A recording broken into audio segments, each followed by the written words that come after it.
Kepada korang yang selalu acak-acak update story lah, tunjuk map Strava tu kan. Lepas tu update makanan diet, makan apa hari ni, makan telur burung unta rebus. Lepas tu update tunjuk smartwatch macam ni. Terpaling laju lah tu, pace 0.5 kan. Acak-acak siap korang. Macam korang je yang terpaling bersenam kan. Padahal brisk walk 1 kilo 4 jam.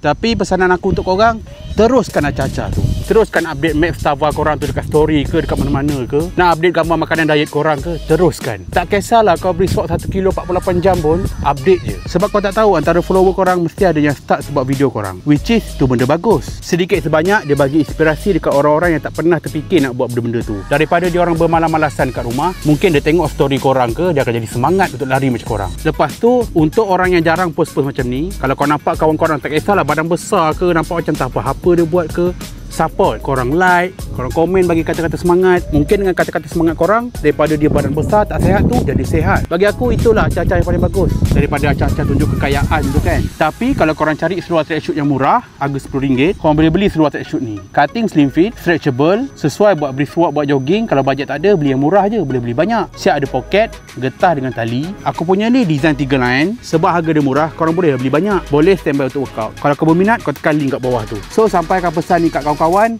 teruskan acak-acak.